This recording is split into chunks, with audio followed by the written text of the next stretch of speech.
we'll be getting more people on board as we go. So welcome everybody for joining us in FinTalks today. We're very thrilled to have you all here. So just to give you a little bit about this, it's going to be about a 30-minute discussion. Feel free to ask as many questions as you want, but let's just wait till the end, and you can fire away in between, and I'll get to them in the Q&A box as the panelists close their discussion. So today, this webinar is going to explore fast and simple ways to drive digitalization in the insurance sector, without the need to incur massive investment costs and without the need to build entirely new teams and skill sets specialized on digital. Our speakers today here will discuss how digitalization is a long journey that consists of many steps, and demonstrate that the first step is not that hard, really, after all, according to them. Okay, so today, let me introduce myself first. I'm Susie Zier. I'm the head of communications and events for Bahrain FinTech Bay. And I am joined today by Andres Boella, who is a partner at Roland Berger. It's a leading global consultancy firm. He's been in the Middle East since January 2012, which is quite a long time. That's 10 years now, right? And heads the offices in Bahrain. He covers financial services and especially insurance. Moreover, he's involved in transformation projects for public and private sector clients. Welcome, Andreas. Thank you. Also got Nicholas Zier. Nick's had 10 years experience in the insurance industry as business development and product manager before co-founding Casco in 2015, if I'm correct. And Casco, what it is a design, they design and distribute and run digital insurance products for any distributional channel. And as CEO, he has primarily focused on setting the company strategy and business development. His area of expertise are insurtech trends, agile insurance product development, and insurer startup collaboration. Welcome, Nick. Welcome, gentlemen. I'm very thrilled to have you here. We're all very excited to have you today. And Andreas, I will hand it over to you to begin the session. Yeah, thank you, Susie, for the warm welcome and for the nice introduction. Thanks, Nick, for making the time today to come on to this. The way we thought about doing this is in a little bit of an interactive format and more of a sort of an interview, because I think Nick has a few interesting things to say about how you can approach digitization in a slightly less expensive and perhaps a faster way than we usually like to think about it. And I will try to spare everybody with the wisdom that we consultants usually try to spread. But I guess the starting point for this whole discussion was that well, Nick and I have been talking about this topic for quite a while, and I think it must have been around the same time that we came across this little survey on LinkedIn, which I think by now is well known to everyone, which says, who really drove your digital transformation? Was it your CEO? Was it your CTO? Or was it COVID-19? And I think we all know the answer to that by now. It was that friend COVID-19. And it occurred to me that a lot of the things that we are now doing, such as a webinar like this and so on, have been possible for a very long time. But it does take a trigger point for all of the things to come together. And for the past few months, I think we've all now worked remotely and digitally, and we've collaborated on clouds and all that. And it's becoming part of a normal way to operate. Now, obviously, that's great if you are in the cloud hosting business or other businesses. It's not so good if you're a traditionally slow industry, such as the insurance industry, which I cherish very much and very close to my heart. And I think that raises some very interesting questions for the insurance industry going forward. How do we deal with this acceleration in digitization? How do we deal with the fact that we now very quickly need new capabilities and people who can do this kind of stuff, whilst also safeguarding the businesses that will continue to pay salaries and rents and all that for a while? So how do we manage this transformation process in a way that we manage and contain the risks, especially in a region here in the GCC, where we have market structures with many small companies, companies that already anyway have some issues with underlying capital structures and all that stuff. So a lot of companies that cannot afford to plow millions and millions into digital transformation. So in the outset, that's kind of the world I guess we live in. And I'm very happy that Nick has made some time today to share his thoughts, because I think his thoughts are quite innovative around this. And he's proven time and again that they work, actually, which is great. And before we get to it, Nick, I think it makes sense that you share a little bit of your background, because you have brick and mortar insurance pedigree paired with that, hoodie and laptop style rogueness. Well, shirt today. No, Andres, first of all, thank you so much. Susie, also, thank you so much for organizing this webinar. Happy to, give you a brief background about myself, but also kind of before I get started, kind of two things. One, really excited to be here. Also, Andres, to discuss this with you, because I actually think, the strategy consultancy view and the insurtech view, I think, will lend some complementary recommendations for insurers. Sometimes just strategy, sometimes you can go right into implementation. But if those two connect and we make the connections together with our insurance partners, I think there's really some magic that can happen there. And secondly, also really excited to we've had an eye on the region for a while, and I think the interesting thing, and hopefully this is something that I can convey, is I think we can take some of the learnings that we see in Europe, which Asia aside, I think is quite a good melting pot of innovation, but also with a traditional many players. We don't just have Allianz and AXA in Europe, and maybe where there's some learnings where we can leapfrog and learn from some of the mistakes that I believe have been made over the last 5 to 10 years in digital transformation in Europe. So very happy to be here. Fantastic. So maybe where do I come from? So I am, as I would say, an insurance offspring. So my dad built an MGA for classic cars, and that got me through university. So I don't know, I liked the UK, so I went to England and studied insurance and risk management for 4 years. That was the first time I had 2008, I tried to get a job in London. It was not so easy, as it turns out, during a financial meltdown. Got back home, worked for a large commercial insurance brokerage out of Hamburg for the family business, where I realized that classic cars is a really good product, but it also was really working. And what I thought about digital transformation was not that applicable as of yet, because they were between the rock and a hard place. They weren't a broker, they weren't an insurer, and they didn't have the scale to digitalize at the time. Did some strategy consulting as well, because I wanted to understand how big organizations make decisions. And you do learn that as a strategy consultant. And then started Casco 5.5 years ago, and never looked back. And again, happy to be here. That's great. Of course, I'll forget the part about never looking back at strategy consulting, but that's fine. Everybody makes mistakes. It's great to have you here. Thanks for sharing that. And I think there's already quite a few things to unpack here. And I guess it'd be good to start out by tackling this whole idea that IT has to be big, it has to be expensive, it has to be slow, it has to be rigid. We have to build this all-encompassing machine.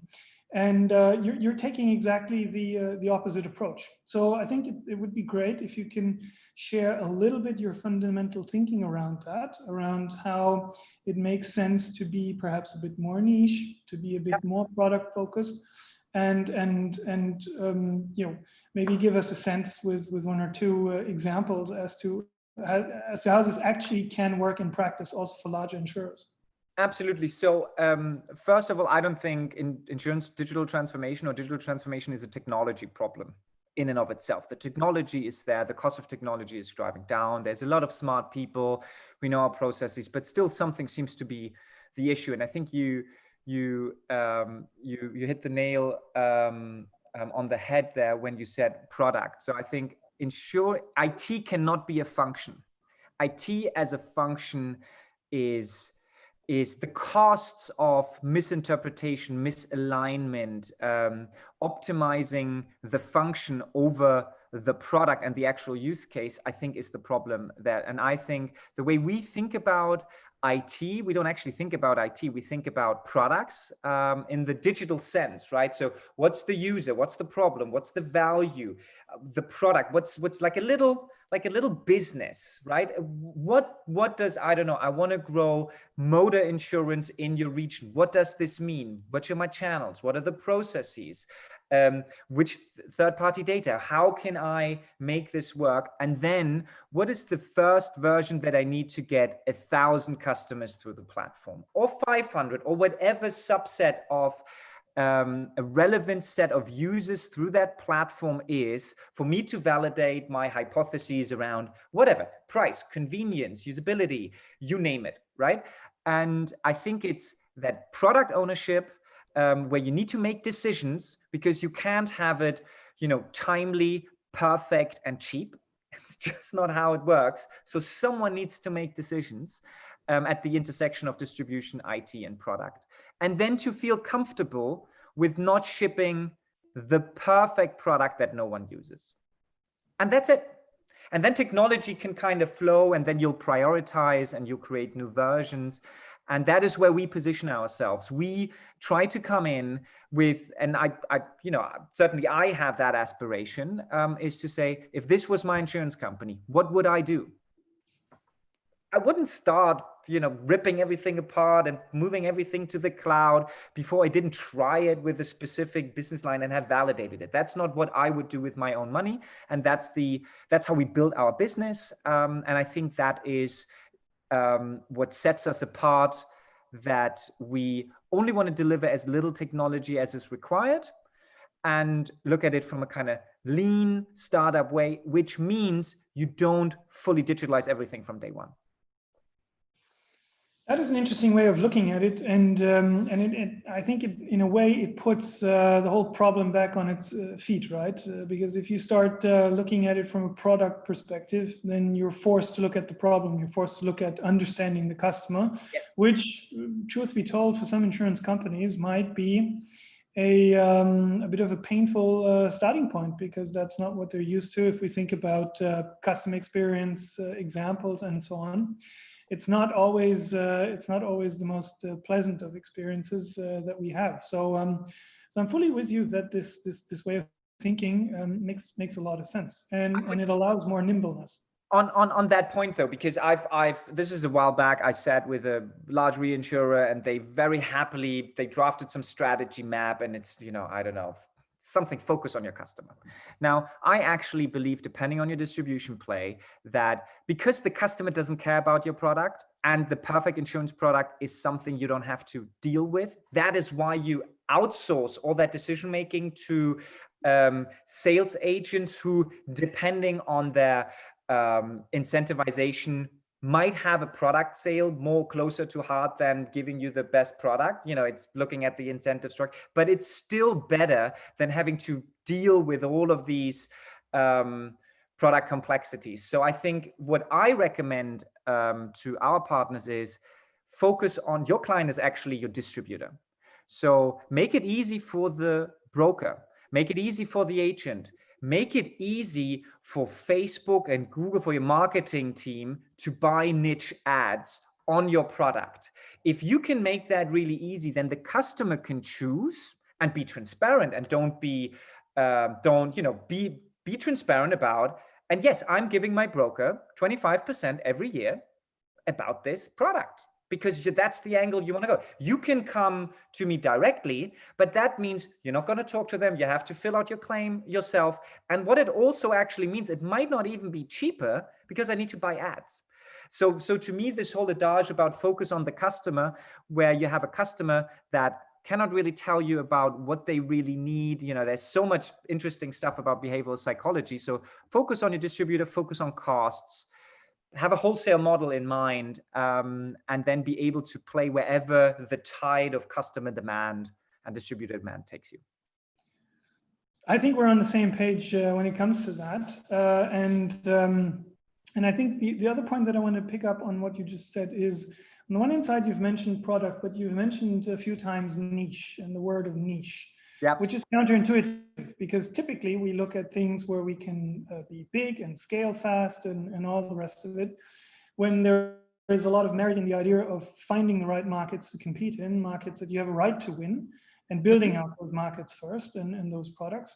And I'd be interested, and maybe you can share maybe an example of such a journey, because I think that'd be good for everyone on this webinar to have a bit of a real life example for how does it actually work.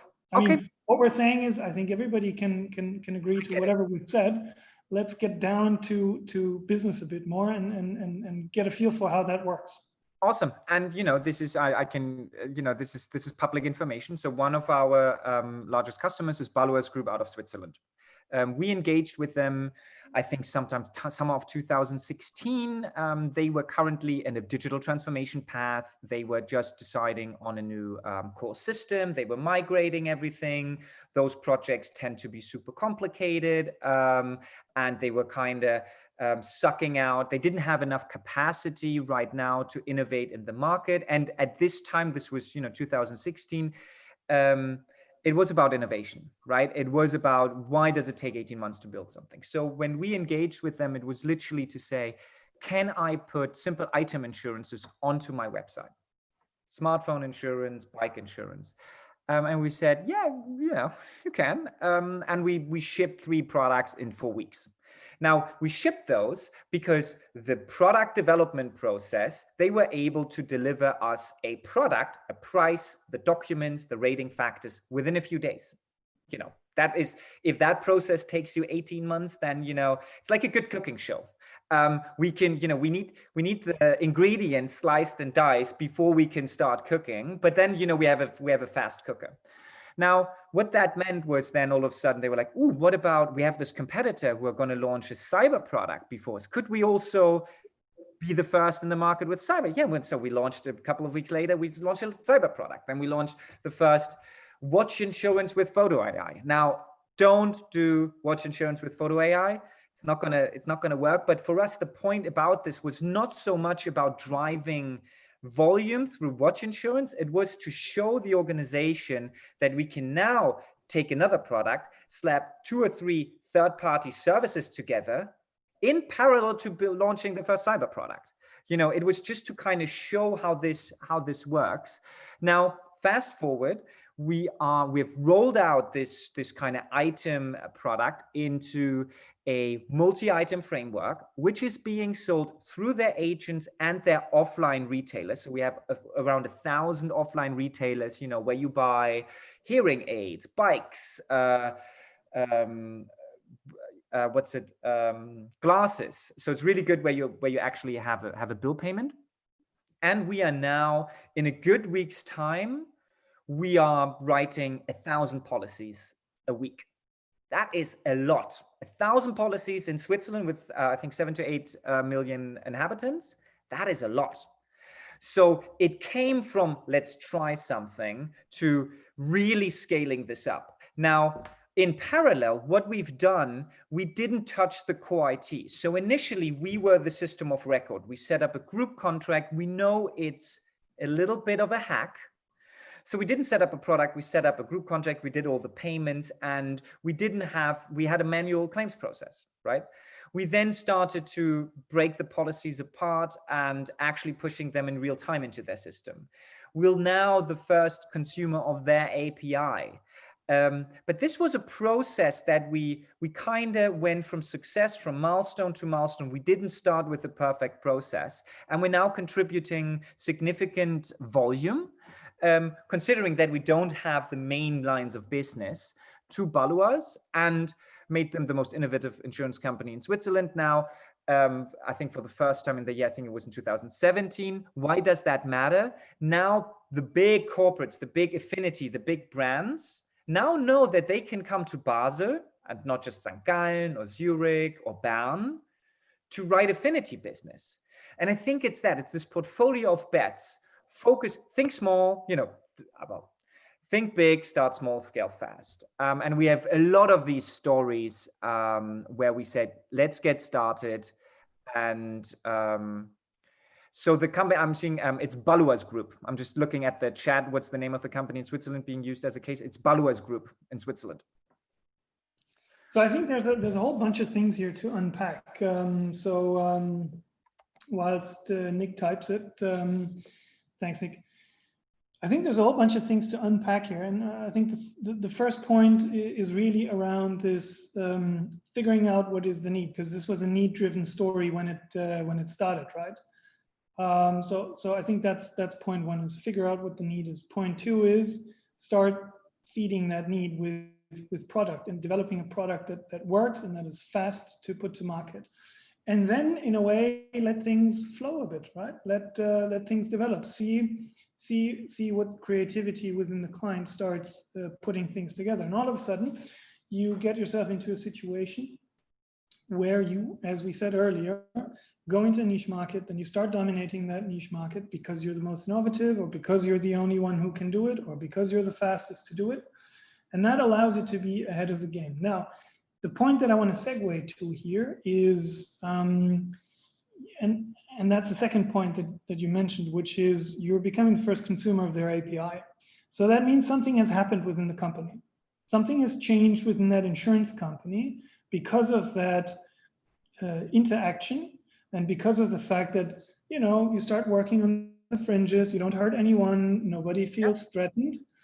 Something happens, and that's what I want to drill down into a little bit more now, because IT is one part, but the brain power and the people and what it is they want and why they're working in a company is the other, and the capabilities that they bring to the table. So I'd like to move a little bit towards that and get a bit of feel for what are the things that you've encountered on that journey, specifically when it comes to how the insurance companies then all of a sudden start adapting without the big consultant coming in and running a PMO for 2 years.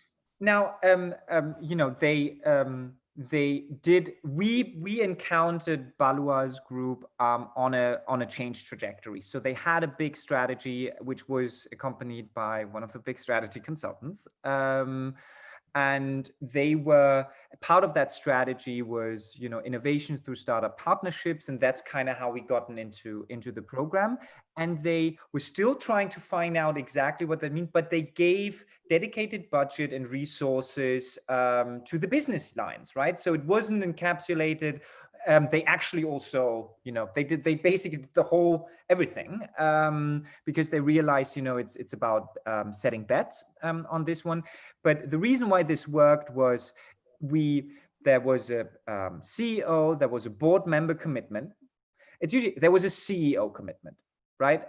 Now every board member, depending on their different thing, they have different priorities, and everyone gives lip service to this, but there was a CEO commitment. So it knew that our decision makers, which was 1 to 2 stories down from the board, they were able to do these things in a kind of safe environment. But then we also were, let's say, we were prudent enough not to ask for 1 million or 500,000. We asked for 20,000, 50,000, 20,000. So for small buckets to prove that we can get users, that we can get business, that this works. And only once we've proven that, we expanded. So it was a gated approach, not much unlike a kind of the investment stages in a startup. You get your seed funds, your Series A funds. You don't go raising 500 million on an idea.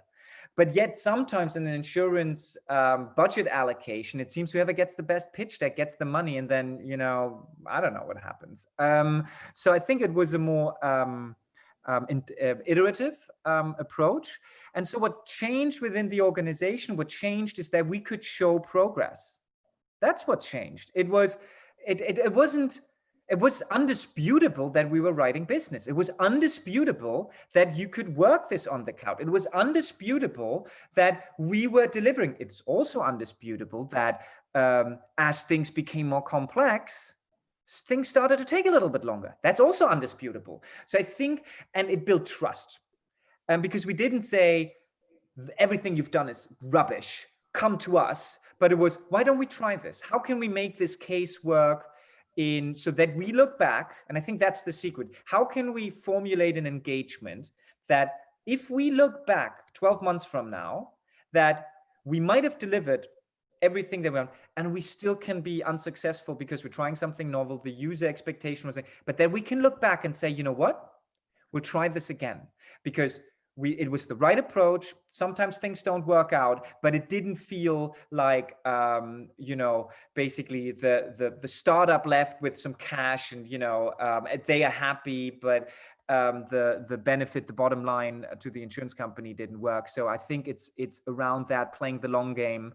And the one thing that I see a lot with startup founders, which they, especially when they don't come from an insurance background, but more from a kind of finance background. Insurance is not a transactional business. Insurance is a relationship business. So things make a lot of sense if you're planning to stay in the market for 10 years. If you're staying in the market for 1 year, don't enter the market. Very, very well said. I see we're getting some Q&A coming through. So I think, Nick, let's start maybe going into the interactive mode with this. I think the first one is probably towards me. Can we hear the consulting side of the story?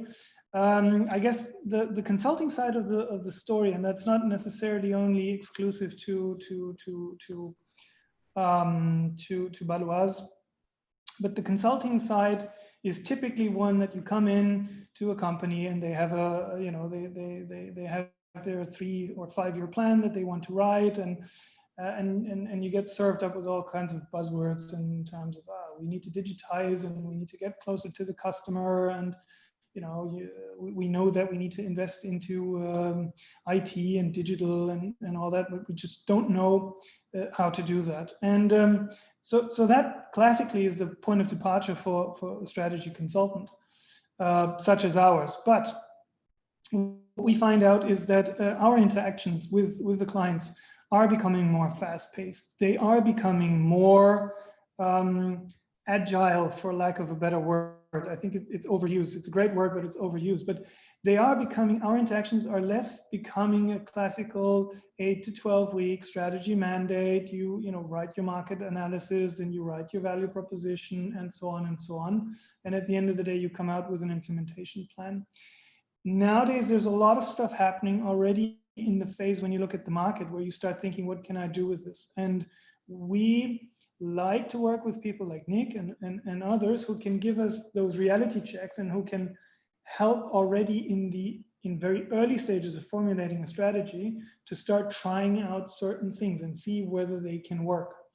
Now, we always also have to be conscious of the fact that, especially if you work with larger corporations, you get into certain trajectories and momentum that these companies have. So you need to work around those elements and find the best way to get these fast ways of moving projects in. But that is a role that we as consultants have to fill, because we kind of bridge a little bit between the boardroom and the C-level suite and the other end of the spectrum, which is Nick and his peers.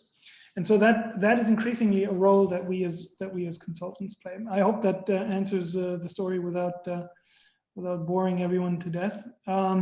Maybe just adding to that, because I think as usual it cuts both ways. And I think as a startup with a solution, the one is figure out the problem. You come with a solution and you're like, why doesn't no one want to do this blockchain thing? Or why don't you want to do my chatbot? Or why don't you? And it's to understand. So I think there's a lot, and we certainly, which is why I found my education within consulting so valuable. It's to kind of start with a problem and, understanding it.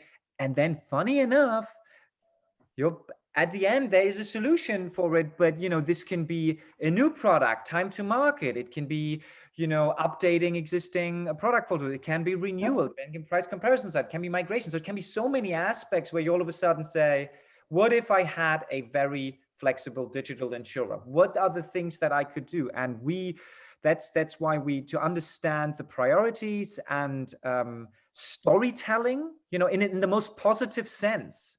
To understand where someone is, where they need to go, and to explain yourself in their own terminology. And that is why I think that consulting and fintech capabilities, strategy and capabilities is such a good match. And then you'll just need to find a specific use case to make that happen. Sure. I completely agree. That's why we're here together today. There's one question to you, Nick. What do you think are some of the major changes we will see in insurance technologies post COVID-19? And then I'll address the other question from the same asker. So please. So I think there's some data from the last financial crisis. So generally speaking, IT spend during the crisis, I think, went down 20%, yet SaaS and cloud spend went up 30%, right? So there's a 10%, so there's a 30% delta.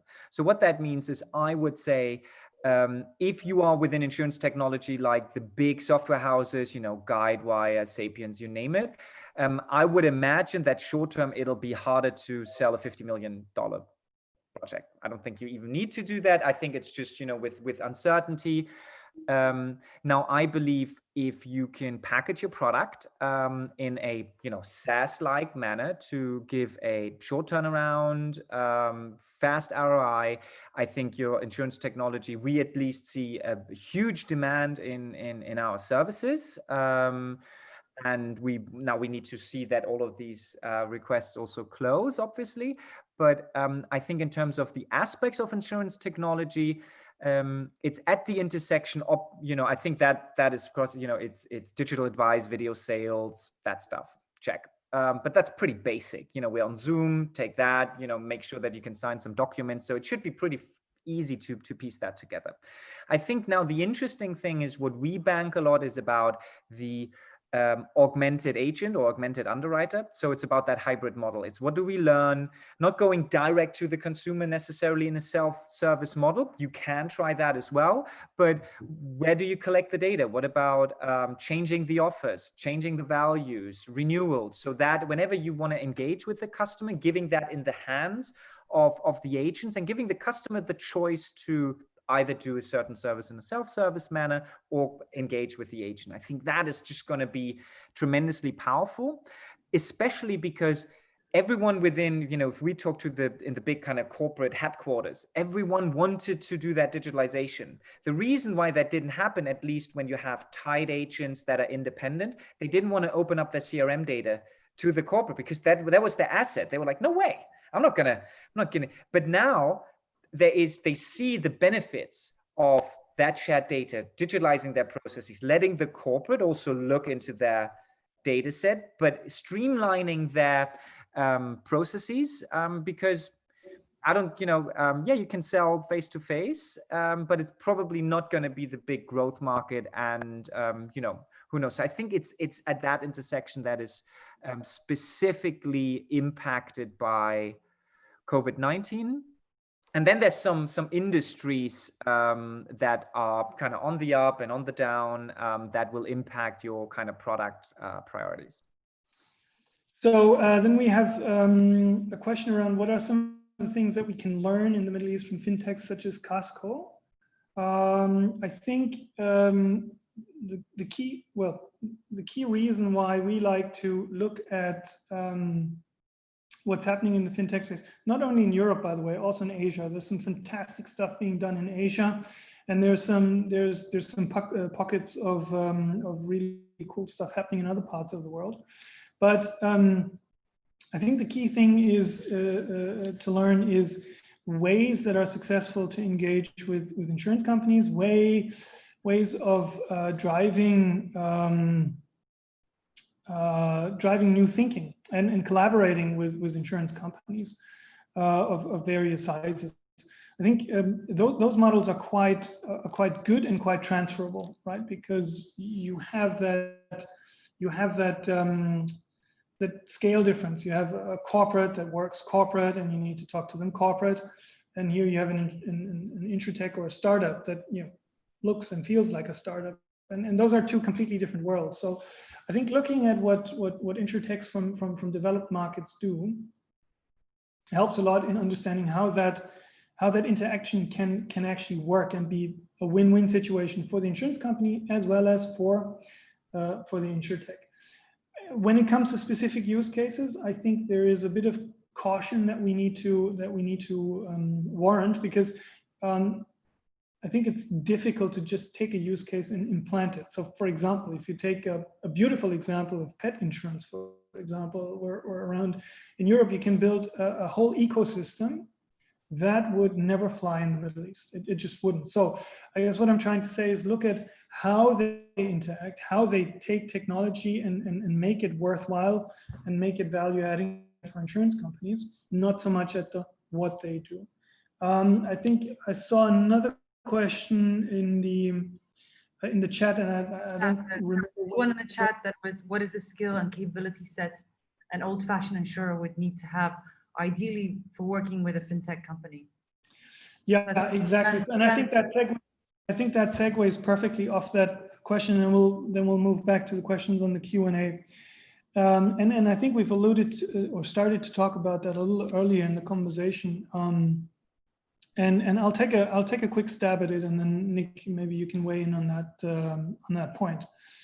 So I think the key realization, and that's probably the biggest step, but perhaps also the most important to make, is to just be, and I don't know whether that's a skill or a capability or any of it, but it is the willingness to try this out, the willingness to take that step forward and to engage in something that is completely atypical for an insurance company, which is to actually take a risk that you cannot underwrite or that you cannot price. So that would be my first answer. And then I think you can scale, if you take that first step, obviously then you get to skills like, programming and being able to work with software and being able to integrate and being able to work in an agile manner and all that. But I think that's perhaps where Nick can weigh in with a lot more competence than I can. So I think at the end of the day, it's best described with get as close to the entrepreneurial mindset. And by that, I don't mean a fairy tale thing about how great the life of an entrepreneur is. You have good days, you have bad days, but it's around kind of centralizing that decision-making power to make trade-offs, right? You need to make trade-offs about the technology, about cost, about time to market, which product, innovation. And the problem from a capability set, it's building out a entrepreneurial function that can overcome, that can be advised by the functions, but can overcome and overrule certain concerns.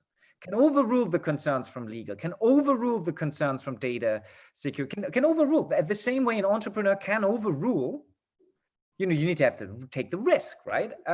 And it's giving that power within limits, right? Giving that decision-making power and giving that to one person or small team who can make the decisions as the information comes in. I sometimes compare it a little bit to the problem with with a kind of top-down socialist system is that the information just flows the wrong way. It's not that, they didn't know how to, it was just very difficult to get to the right number of baking bread. On a more decentralized system, it is much easier to make those decisions. So get the decision-making power to where the information flows and giving that power to counteract some other decisions, right? So I think that is the core capability. And then these people, these entrepreneurs can make the decision, give them a dedicated budget, but they need to show something for it. So, and they can decide do I go internal and get cheap or free IT resources at the right quality, at the right speed, or do I go external? But that means I need to give something of my budget out of it. Do I go to my internal marketing people and I get that resource for free, or I go to the market? There's no right away make or buy decision unless you have the element of time included. And that to me is the core capability. And I think it's a leadership issue because everyone wants, that's the thing, most leaders don't really want people to have people make the same decisions that they would make. Yeah, they don't actually want them to make different decisions. That's a very true word. Everybody agrees to, so long as it's the same opinion, right? So, and that, by the way, is something that in transformations, especially when digital is involved, and that decentralization, completely agrees, is a critical element to the equation in order to be faster and to be more closely to what's happening in the market. And that's a big step in the mind. I'm going to club two questions that we got here, one from Vikram and one from an anonymous attendee, that both kind of deal with process automation. One question is, where's the scope for process automation? The other deals more with which area within insurance companies' processes requires most remodeling. Is it more customer facing, or is it more back-end process? Again, maybe I'll take a first stab, Nick, and then you build on that, if that's fine with you, or you go first if you want to take a first stab. Always go second if it's offered, you know. Very good tactics. So I guess at the end of the day, it's a question of what you're looking for, right? As coming from the perspective of insurance company, and that may sound like you know, motherhood and apple pie, but at the end of the day, if your goal is to primarily work on your costs and your service timings and the way that you process information, and your primary goal is to make sure that no information gets lost, everything runs seamlessly into a data lake and all that, then you will start with the backend, because that is where you lose a lot of those efficiency and a lot of those elements. When, however, your primary goal is to get closer to the customer and develop a better understanding of who that customer is and what they want and all that stuff, then you will start more with front-end technologies. Now, if you are a large insurance company, or if you are someone, and large is probably the wrong thing, but if you're sophisticated enough in your mindset, and that's the key thing, then you might be bold enough to find a topic that allows you to take the whole value chain outside your existing core and just do the whole thing. But that requires you to think along those lines that I think Nick has just outlined on the question of skill and capability. That would be my first take at it. Yeah, so I fully agree. I would kind of add on, if you, you know, as you mentioned, I personally don't really like the thinking of back-end, front-end without cutting it through a product and a real process. But I think it's totally fair to say to only focus on the back-end if it's a low variance environment where, I mean, you pretty much know how the process is going to work now and in the future, and you can just, you know, you just go to work, right? It's a non-complex product problem. It might be a complicated problem, but it needs to be low variance. I think that usually the way, and some insurance companies in Germany have done this, is to say, I think at the end of the day, and this was a really good interview by the co-CEOs of Ping An, which arguably, you know what they're doing, and it was around, you know, AI and all that cool stuff. But what they actually said is, you know, AI is the third step. What you need to do first is you need to collect structural data. The better you get, and that's at the front end. So if you get trash in your system, it's near impossible to sort that data and, you know, follow through. The second step then is to get rules-based decision making. You know, it's hypothesis driven, it's people trying things out, and once you have that exhausted, then you let the AI run over it. So by that logic, if you really want to get process efficiency end to end, you need to start in the beginning, because that is what flows into your system. And the way you'll do that, you'll try to get different products line, different processes, and you spin them up in parallel in a redundant system, and you try to validate whether that actually works. What do I need, for example, what do I really need to do in order to get my brokers not to hand in paper or fax? Maybe that has nothing to do with it, with technology. Maybe that has everything to do with incentivization. Maybe that actually has to do everything with sales and saying no to business. So to me, it kind of follows from this. And again, that's an entrepreneurial problem. Do I say no to business because they are putting, I get I need to have so many processes, or do I say yes to business, but then I cannot automate in the back? Well, that's not a functional decision.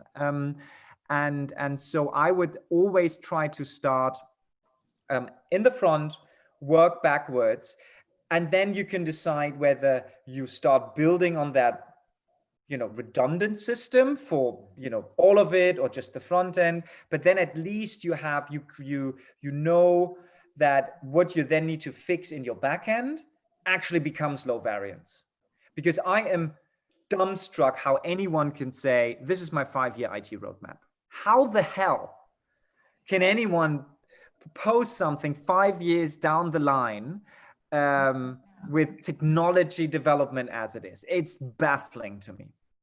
So it's good to see that there is also a few differences of opinion between Nick, the entrepreneur, and Andreas, the strategy consultant. But I think that tension is exactly what makes these partnerships so exciting for us, and also, quite honestly, pulls us out of our comfort zone as consultants to think about how to reinvent, how to help clients reinvent, and how to reimagine the future of an industry, because quite frankly, that's part of what we do. So I enjoy these interactions a lot. We're going to do one more question, and going by Nick's advice just now, I'm going to let him go first. And the question is around what advice would we give insurtechs on how to stay relevant? Nick, what are your, as a consultant, 3 points on staying relevant as an insurtech? Okay, number 1, stay in the game. Don't run out of cash. That could help. I think the second one is refocus on solving the customer problem, and that means, especially right now, don't be. It's okay to have some professional service elements in your service offering if you have enterprise sites. It's okay to figure stuff out together with the client. And number 3, make sure that you're actually solving a problem that someone gives a shit about. That's very clear advice. I mean, 18 rated advice, but it's good. Very honest advice. I mean, gentlemen, honestly, today, if we've taken the first step in terms of debunking this whole thing, we have definitely started with the first few steps, and I'm really honestly, thank you very much for joining us. I know there's like a couple of other questions, but we're sort of running out of time. So if you do have any more questions for either Andreas or for Nick, or even just in general, please contact us at info@bahrainfintechbay.com. We'll be happy to pass on the questions and get them involved, or get any questions in terms of, I know that somebody asked for links for case studies. We can get that to you when we speak to Nick as well. I think we've got, gentlemen, thank you very much for joining us. Nicholas, it was a pleasure to meet you online, and this is something we definitely have to do that debate about webinars and real networking. But in terms of meeting you today, it was actually successful. And as well, Andreas, thank you so much for joining us today, and for all of your feedback and advice along the way. And the panelists, the attendees as well, thank you for staying with us again. Any questions, contact us on info@bahrainfintechbay.com, and have a great afternoon or morning or evening to the person in Rio de Janeiro. And we'll hope to see you soon. Thank you very much. Thank you so much. Thanks a lot, everyone. Thanks, Susan, for having us. See you soon. Take Cheers. care. Bye. Bye. See you soon.